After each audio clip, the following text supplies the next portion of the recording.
दोस्तों, आज जिस मूवी को हम देखने वाले हैं वो ओरिजिनली मलयालम लैंग्वेज में बनी एक सुपर नेचुरल हॉरर मूवी है। इसका नाम है नाने वोरुबियन, जिसका हिंदी में मतलब है मैं लौट कर आऊँगा। फेमस एक्टर धनुष इस मूवी में लीड परफॉर्मेंस देंगे। तो चलिए ज़्यादा इंतजार न करते हुए हम बढ़ते हैं आगे। एक कहानी दो जुड़वा भाइयों की है जो अपने पेरेंट्स संग एक आम लाइफ जी रहे होते हैं। बड़ा बेटा प्रभु और छोटा बेटा काथिर ये दोनों काफी अलग स्वभाव के थे।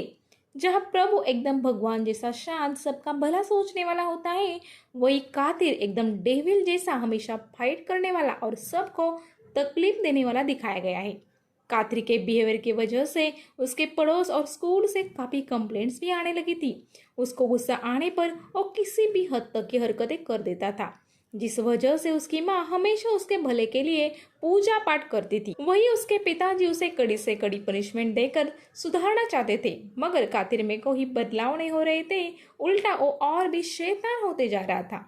एक दिन पड़ोस के बच्चे संग खेलते हुए एक झगड़े को लेकर वो उसे काफी बुरी तरीके से घायल कर देता है, जिसके बाद उसके पिताजी उसे अपने घर के बाहर बांध देते हैं और घर वालों से बोलते हैं कोई उसकी तरफ ध्यान नहीं देगा और ना ही उसे घर आने देगा। रात हो जाती है। आखिर माँ का दिल पिघल ही जाता है। वो अपने पति से कातिर को अब माफ कर दे ऐसी बात छेड़ती है। तब वो बोलते हैं बाप हूँ मैं उसका, ये सब करना मुझे पसंद नहीं है, मगर अभी इस उम्र में ही हम उसका बर्ताव सुधार सकते हैं। तुम सो जाओ। उसके मन में डर बैठने के लिए आज रात तक उसे बाहर रखना ही होगा। मगर कातिर की माँ उसे देखने वहां चली जाती है। वहां जाकर उसे देखता है कि कातिर वहां नहीं है। उस बंदी रस्सी को तोड़कर वो कहीं चला गया है। इसके बाद वो सब लोग उसे ढूंढने लगते हैं। इसी बीच हमें दिखता है कि कातिर को जंगलों के बीच एक शिकारी पकड़कर ले आया है और उसे बताता है तू कुछ खा ले, इसके बाद तुझे भागना है और मैं तुम्हारा शिकार करूंगा। ये सुनकर कातिर जरा भी नहीं डरता और उस शिकारी को गुस्से से देखने लगता है। ये देखकर उस शिकारी उसे बोलता है तू तो मेरे जैसा ही खूंखार लगता है। फिर उसे छोड़ देता है। मौका मिलते ही कातिर तेजी से भागने लगता है।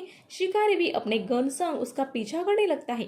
वो एक दो राउंड्स फायर भी करता है, मगर कातिर काफी चालाक होता है और अपने आप को बचा ही लेता है।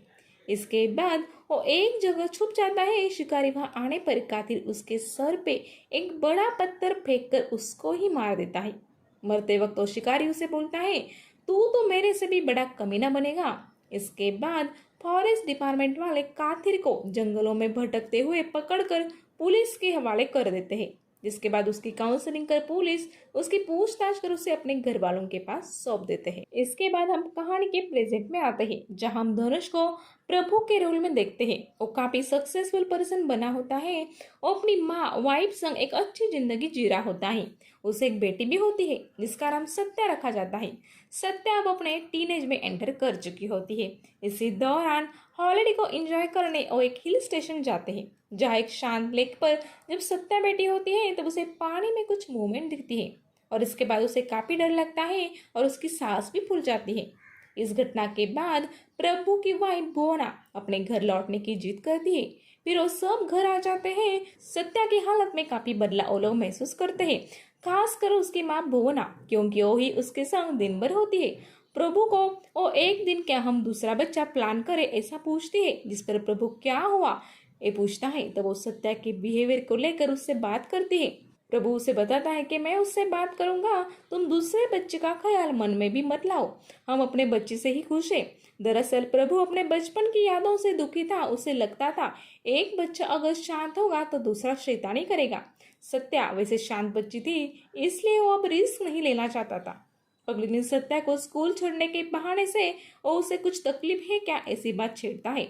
इस पर सत्या नहीं तो ऐसा हंसकर जवाब देती है। उसी रात वो किसी परछाई को डरकर अपने रूम से भागकर अपने पेरेंट्स के रूम में आती है। इसके बाद प्रभु उसके रूम में जाके सब चेक करता है, मगर उसे कुछ भी नहीं दिखता।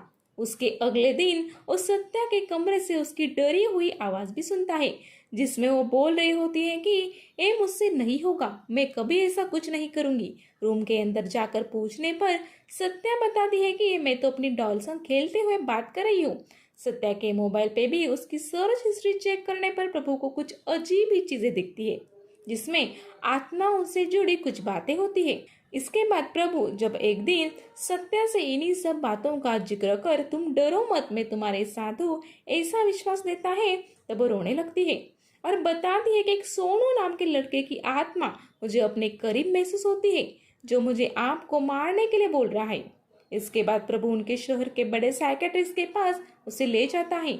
सत्या के कुछ टेस्ट कैस और कंसल्टेशन करने के बाद वो फिजिकली तो ठीक होती है, मगर उसके मन में कोई डर बैठा है ये बात कंफर्म होती है।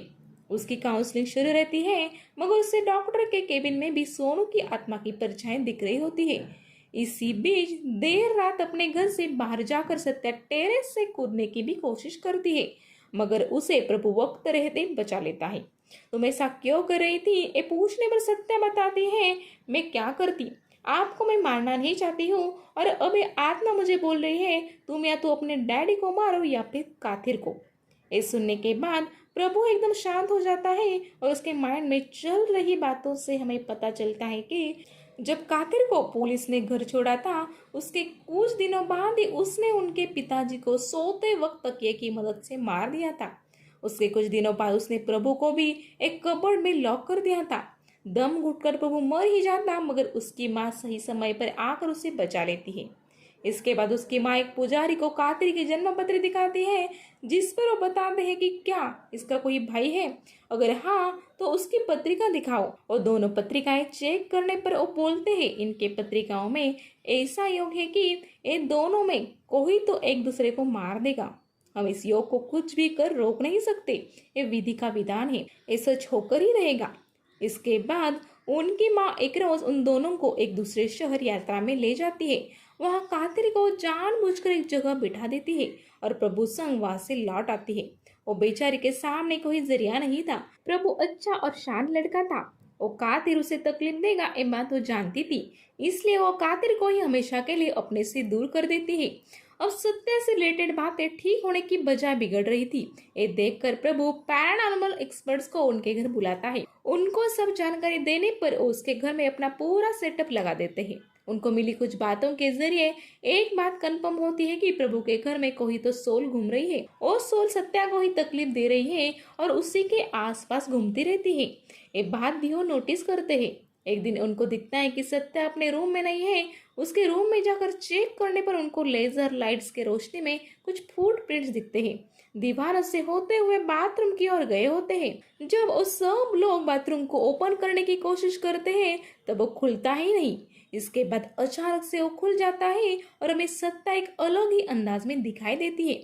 उस आत्मा ने उसके अंदर प्रवेश किया होता है और वो उसके अंदर से बोलने लगती है कि प्रभु मैं तुम्हारा ही इंतजार कर रही थी, क्या तुम अपने बेटी को बचाना चाहते हो।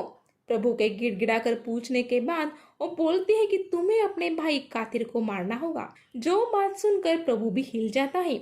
उसके अगले दिन वही साइकेट्रिस्ट जब आकर सत्या को चेक करते हैं तब वो प्रभु को बताते हैं कि मैं साइंटिफिक अप्रोच रखने के साथ साथ पैरानॉर्मल एक्टिविटीज को भी मानता हूँ। अगर सच में कोई आत्मा इसमें इन्वॉल्व है तो वो जो बोल रही है उसे सुनकर वैसा ही करो, नहीं तो सत्या को हम नहीं बचा पाएंगे। सत्या की हालत दिन ब दिन खराब हो रही थी। सत्या में किसकी आत्मा बसी है और वो कातिर को क्यों मारने बोल रही है ये बात प्रभु को समझ में नहीं आ रही थी। इसी बीच एक रात प्रभु जब सत्या सो रही होती है तब उसके पास बैठकर उसे काफी प्यार से देख रहा होता है। तब सत्या के फोन पे कोई नोटिफिकेशन बजता है। फोन चेक करने पर प्रभु को एक रिकॉर्डेड वीडियो दिखाई देता है जिसमें सत्या के बदन से सोनू बात कर रहा होता है। वो बताता है कि मैं कातिर का ही बेटा हूँ और मेरे भाई को मोनू को बचाने के लिए मैं तुमको मेरे डैडी कातिर को खत्म करने बोल रहा हूँ। अगर तुमने मेरी नहीं सुनी तो मैं सत्या को भी नहीं छोड़ूंगा। फिर हमें कातिर की पूरी स्टोरी दिखाई जाती है। जब उसे उसकी माँ ने एक यात्रा में छोड़ दिया था उसके बाद वो अपने घर वालों को कई दिनों तक ढूंढता रहा। इसी बीच उसकी मुलाकात कई गलत लोगों से भी हुई थी, मगर कातिल का नेचर काफी लड़ाकू होने के कारण वो हमेशा सब पे भारी पड़ जाता था। ऐसे ही जिंदगी से जूझते हुए वो बड़ा हो जाता है। एक दिन उसे अपनी हमसफर माधुरी मिल जाती है जो बोल तो नहीं सकती थी मगर दिल की काफी नेक थी। उसको मिलने के बाद कातिर में काफी बदलाव आ गए थे। अब वो सेटल हो गया था। माधुरी के प्यार ने उसको एक अच्छा इंसान बनने के लिए मजबूर कर दिया था। उसको सोनू और मोनू ये दो जुड़वा बच्चे हो जाते हैं जिनसे वो बेहद प्यार करता था। वो एक हिल स्टेशन पर गाइड का काम कर अपने परिवार का ख्याल रखता था। सब कुछ सही जा रहा था कि एक दिन वो अपने फैमिली संग बाहर गया था। तब वहां आए कुछ मेल टूरिस्ट उसके फैमिली को तंग करने लगते हैं। ये नजारा देखकर कातिर बीच में जाकर अपने बीवी और बच्चों को शांति से अपने कार में ले जाकर बिठा देता है। इसी बीच वो लोग कातिर को चिढ़ा भी रहे होते हैं, मगर कातिर एकदम नॉर्मल सा बिहेव करते हुए घर लौट आता है। इस सीन देखकर हमें भी यकीन होता है कि कातिर अब काफी बदल गया है। घर आकर सोनू भी उसे काफी बोलता है कि क्या डैडी, आप तो उन लोगों से डर गए, मैं तो आपका हीरो समझता था, मगर आप तो जीरो निकले। इसके बाद खाना खाकर कातिर अपने शौक को पूरा करने शिकार के लिए जाने निकलता है। वो हमेशा शिकार के लिए जाता था, मगर आज सोनू भी उसके साथ जाने की जिद करता है। मगर किस तरह से कातिर उसे घर पर ही रुका ही देता है और खुद चला जाता है। मगर कहते हैं ना, जैसा बाप वैसा बेटा, कुछ ऐसा ही नजारा यहाँ भी दिखता है। सोनू चुपके से कातिर के कार के बूट में जाकर बैठ जाता है। इसके बाद जंगल में जाकर अपने डैडी की शिकार की स्टाइल देखकर कांपने लगता है। दरअसल कातिर उन्हीं टूरिस्ट के पास आया होता है और उनको पकड़ कर वो बांध देता है।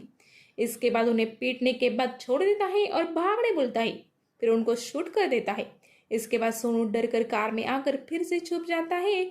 जब कातिर कार के पास आता है तब उसे बूट में कुछ आवाज सुनाई देती है। चेक करने पर उसे सोनू दिखता है और उसे समझाता है, मैं जीरो नहीं हीरो ही हूँ, तुम जो चाहते थे वो मैंने किया, अब तुम बस शांत रहो, इस बात को भूल जाओ और गलती से भी ये बात अपनी माँ को मत बताना, नहीं तो मैं तुम्हारा ही एक दिन शिकार कर लूंगा। इसके बाद वो घर आ जाते हैं। कातिर की नजर सोनू पर होती है। वो बीच बीच में उसे डराता भी था, किसी से कुछ बोलना मत। ये सब बातें माधुरी नोटिस कर रही होती है। एक रोज काम से आने पर वो देखता है कि घर में सब लोग उससे बात नहीं कर रहे और सब उससे डरे हैं। जब वो सोनू से पूछताछ करने लगता है तब माधुरी बीच में आकर उससे माफी मांगने लगती है और साइन लैंग्वेज के जरिए उसे समझाने लगती है कि हमें छोड़ दो, हम लोग किसी से कुछ नहीं कहेंगे। इसके बाद कातिर गुस्सा होकर घर से चला जाता है। गुस्सा ठंडा होने पर वो घर आता है और सबको बताता है कि मैं तुम लोगों को कुछ नहीं करूंगा, क्योंकि मैं तुम लोगों से काफी प्यार करता हूँ, मगर तुम लोग मुझसे दूर होने की बात मत करना। मेरे अंदर एक गुस्से से भरा शैतान है, उसे जगाने की कोशिश मत करो। फिर वो माधुरी को अपने लिए ड्रिंक बनाने बोलता है। उसे पीने पर वो बेहोश हो जाता है, क्योंकि माधुरी ने उसमें बेहोशी की दवाई मिलाई थी। इसी बीच माधुरी अपने बच्चों को लेकर वहां से भागने लगती है और एक तालाब के पास आकर एक छोटी बोट से निकल ही रहे होते हैं कि तभी वहां कातिर आकर उनके बोट को रस्सी से पकड़ लेता है, फिर उनको वापस खींच लेता है। इसके बाद माधुरी को वो मारने लगता है। सोनू भी उनके झगड़े में पड़ जाता है। तभी गुस्से में कातिर उसे जोर से धक्का दे देता है। इस वजह से वो वहां के रेलिंग पर जाकर गिरता है और वो उसमें घुसने की वजह से उसकी मौत हो जाती है। ये देखकर माधुरी भी वहां पड़े एक रॉड को कातिर के सिर पर मार देती है, जिससे वो घायल होता है। इसी बीच गुस्सा होकर कातिर उसके सिर में एक पत्थर जोर से फेंकता है, जो लगने पर माधुरी की मौत हो जाती है।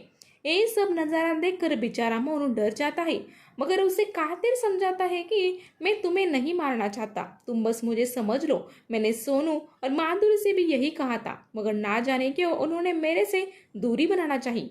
फिर हमें समझ में आता है कि अपने भाई मोनू को सोनू बचाना चाहता है, इसलिए उसने सत्या के बॉडी में एंटर किया है, वो भी उसी लेक पर जहाँ सत्या अपने हॉलिडेज मनाने गई थी। फिर प्रभु मन बना लेता है कि अब तो सत्या और मोनू को बचाना ही होगा, इसलिए उसी हिल स्टेशन अपने फैमिली को लेकर पहुंच जाता है। ऐसा कहा जाता है कि ट्विंस को एक दूसरे के आसपास आते ही कनेक्टेड फीलिंग महसूस होती है, इसलिए मोनू जब स्कूल से घर की ओर जा रहा होता है तब उसे भी ऐसी फीलिंग आती है। फिर हम देखते हैं कि प्रभु वहां सत्या के साथ आया था। प्रभु मोनू को सब बातें बताता है, मगर सत्या तो सोनू जैसी नहीं दिख रही थी, इसलिए मोनू वहां से भागने लगता है। मगर तभी सत्या उसे एक सीक्रेट साइन लैंग्वेज से इशारा करती है। इसे देखकर मोनू को विश्वास हो जाता है और वो अपना एड्रेस उनको देके घर लौट जाता है।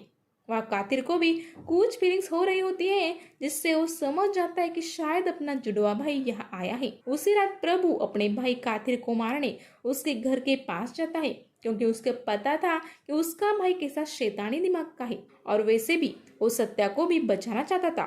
तभी उसे वहाँ मोनू दिखता है, जो उनके संग आने के लिए रेडी था। इसके बाद प्रभु को लगता है चलो बिना झगड़े के बात सुलझ रही है तो चलो लौट चलते हैं। मगर इसी बीच कातिर वहां आता है क्योंकि उसने मोनू को घर के बाहर जाते देख लिया था। फिर वो प्रभु से बोलता है मुझे लगा नहीं था कि जन्म में तुमसे फिर मुलाकात होगी, लेकिन तकदीर ने हमें मिला ही दिया। उठने में प्रभु बोलता है देख मुझे सब पता है कि तूने हमारे डैडी को मारा, अपने बीवी और बच्चों को भी मार दिया। अब सोन की रूह मेरी बेटी सत्या के बदन में है और वो भी चाहती है कि मोनू तुझसे दूर रहे। तो शैतानी दिमाग का है तो बेहतर होगा तू हम लोगों को जाने ही दे। मगर कातिर तो प्रभु को आसानी से जाने देने वालों में से नहीं था। इसके बाद उन दोनों में काफी लड़ाई होती है। प्रभु पर कातिर भारी पड़ रहा होता है। तभी वो उसे बोलता है कि मैं तुझसे बचपन से ही नफरत करता था, तेरी वजह से घर वाले मुझे कोसते थे, माना मुझ में बुराइयां थी, मगर तेरे अच्छे होने की वजह से उन्हें काफी बढ़ा चढ़ा कर समझा गया। मुझे अनाथ जैसी जिंदगी जीनी पड़ी। इसी बीच सत्या वहां आकर एक एरो से कातिर पर अटैक करती है। एक्चुअल में वो अटैक सोनू ही कर रहा था। कातिर जख्मी होता है और उस सत्या को मारने जाता है। तब प्रभु उसके पैर पर साथ लाए चाकू से वार करता है। इसके बाद मोनू डर कर एक पर्वत से खाई की ओर भागने लगता है। कातिर उसे बचाने वहां जाता है। तब प्रभु भी सत्या को अपना ख्याल रखना ऐसा बोलकर कातिर के पीछे दौड़ता है।